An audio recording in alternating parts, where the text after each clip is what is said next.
Peaceful slumbers.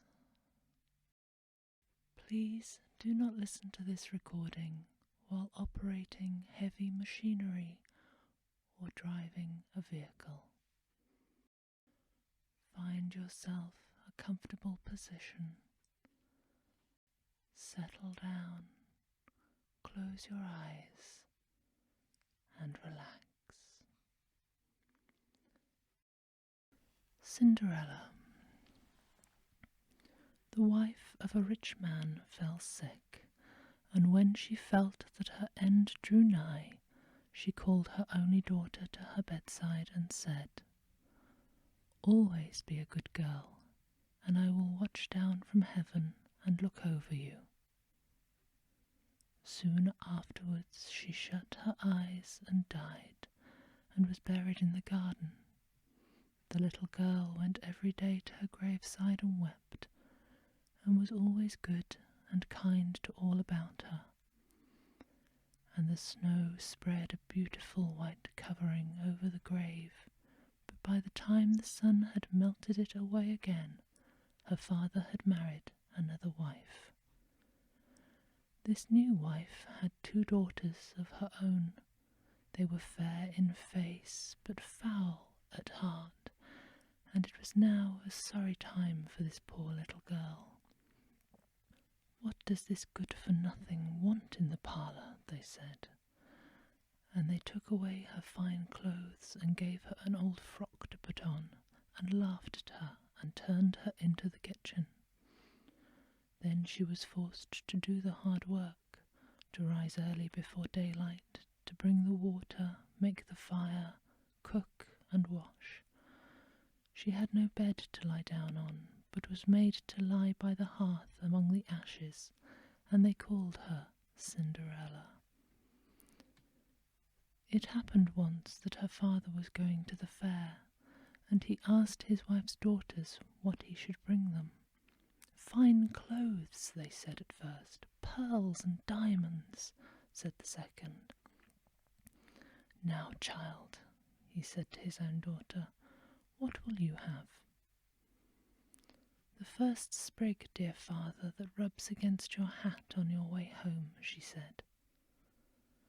And then he bought for the first 2 fine clothes and pearls and diamonds that they had asked for. And on his way home, as he rode through a green copse, a sprig of hazel brushed against him, so he broke it off, and when he got home he gave it to his daughter. Then she took it and went to her mother's grave and planted it there, and cried so much that it was watered with her own tears. And there it grew and became a fine tree, and soon a little bird came and built its nest upon the tree, and talked with her and watched over her, and bought her whatever she wished for. Now it happened that the king of the land held a feast, which was to last 3 days, and out of those who came to it his son was to choose a bride for himself. And Cinderella's 2 sisters were asked to come. So they called Cinderella and said, "Now comb our hair, brush our shoes, and tie our sashes for us, for we are going to dance at the king's feast." Then she did as she was told, but when all was done, could not help crying, for she thought to herself she would have liked to go to the dance too, and at last she begged her mother very hard to let her go. "Cinderella," she said, "you who have nothing to wear, no clothes at all, and who cannot even dance, you want to go to the ball."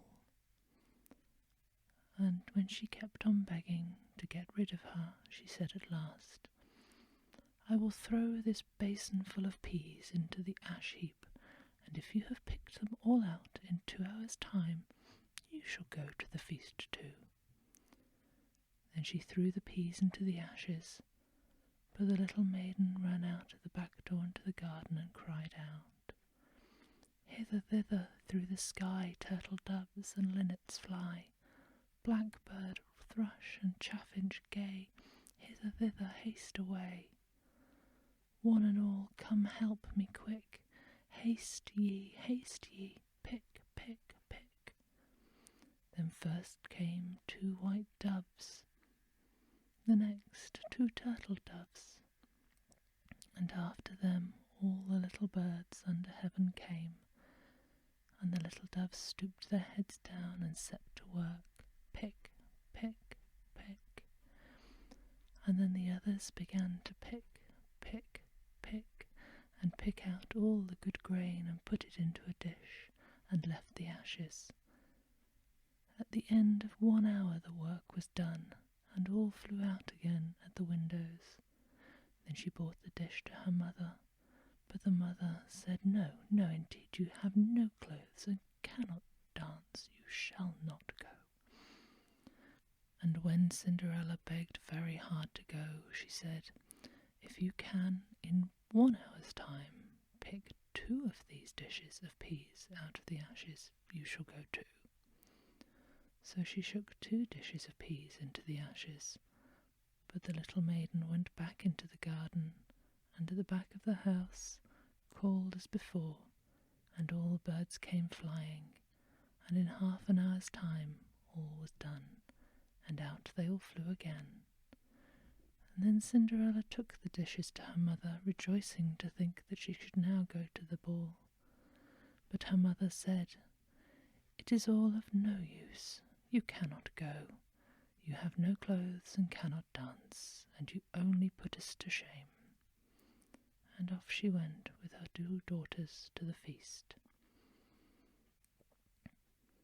Now all were gone, and nobody left at home. Cinderella went sorrowfully, and sat down under the hazel tree, and cried out, Shake, shake, hazel tree, gold and silver over me. Then her friend the bird flew out of the tree, and bought a gold and silver dress for her, and slippers of spangled silk, and she put them on, and she followed her sisters to the feast. But they did not know her. She looked so fine and beautiful in her rich clothes. The king's son soon came up to her, and took her by the hand and danced with her and no one else, and he never left her hand. But when anyone else came to ask her to dance, he said, This lady is dancing with me. Thus they danced till a late hour of the night, and when she wanted to go home, and the king's son said, I shall go and take care of you to your home, for he wanted to see where the beautiful maid lived. But she slipped away from him unawares, and ran off towards home, and the prince followed her. Then she jumped into a pigeon house and shut the door. So he waited till her father came home, and told him the unknown maid who had been at the feast had hidden herself in the pigeon house. But when they had broken open the door, they found no one within, and as they came back to the house, Cinderella lay, as she always did, in the dirty frock by the ashes, for she had run as quickly as she could through the pigeon house and on to the hazel tree, and had there taken off her beautiful clothes, and laid them beneath the tree, that the bird might carry them away, and seated herself amid the ashes in her old little frock. The next day, when the feast was again held, and her father, mother, and sisters were gone, Cinderella went to the hazel tree, and all happened as the evening before. The king's son, who was waiting for her, took her by the hand and danced with her. And when anyone asked her to dance, he said as before, This lady is dancing with me. When night came, she wanted to go home, and the king's son went with her, but she sprang away from him all at once into the garden behind her father's house. In this garden stood a fine large pear tree, and Cinderella jumped into it without being seen. When the king's son waited till her father came home, he said, "The unknown lady has slipped away, and I think she must have sprung into the pear tree." The father ordered an axe to be brought, and they cut down the tree, but found no one in it.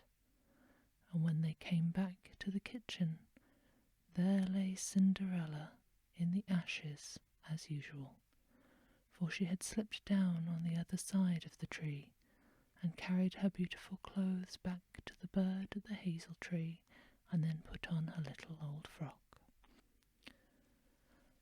The third day, when her father and mother and sisters were gone, she went again to the garden and said, "Shake, shake, hazel tree, gold and silver over me." Then her kind friend the bird bought a dress still finer than the former one, and slippers which were all gold, and the king's son danced with her alone, and when anyone else asked for her to dance, he said, "This lady is my partner." Now when night came, she wanted to go home, and the king's son would go with her, but she managed to slip away from him, though in such a hurry she dropped her left golden slipper upon the stairs. So the prince took the shoe and went the next day to the king his father and said, "I will take for my wife the lady that this golden shoe fits." Then both the sisters were overjoyed to hear this, for they had beautiful feet. The eldest went first into the room where the slipper was and wanted to try it on. Her mother stood by, but her big toe would not go into it, and the shoe was altogether much too small for her. Then the mother said, "Never mind, cut it off. When you are queen, you will not care about toes. You will not want to go on foot." So the silly girl cut off her big toe and squeezed the shoe on, and went to the king's son. Then he took her for his bride and rode away with her. But on their way home they had to pass by the hazel tree that Cinderella had planted, and there sat a little dove on the branch singing, "Back again, back again, look to the shoe. The shoe is too small and not made for you. Prince, prince, look to thy bride, for she's not the true one that sits by thy side." Then the prince looked at the foot and saw by the blood that streamed from it, it was a trick she had played on him. So he brought the false bride back to her home and said, "This is not the right bride. Let the other sister try and put on the slipper." Then she went into the room and got her foot into the shoe, all but the heel, which was too large. But her mother squeezed it in till the blood came, and took her to the king's son, and he rode away with her. But when they came to the hazel, the little dove sat there still and sang as before. Then the king's son looked down and saw the blood streamed from the shoe, so he brought her back again also. "This is not the true bride," he said to the father. "Have you no other daughters?" Then Cinderella came, and she took her clumsy shoe off and put on the golden slipper, and it fitted as though it were made for her. And when he drew near and looked at her face, the king knew her, and said, "This is the right bride." Then he took Cinderella on his horse and rode away, and when they came to the hazel tree, the white dove sang, "Prince, prince, take home thy bride, for she is the true one that sits by your side." Peaceful slumbers. Sleep sweet.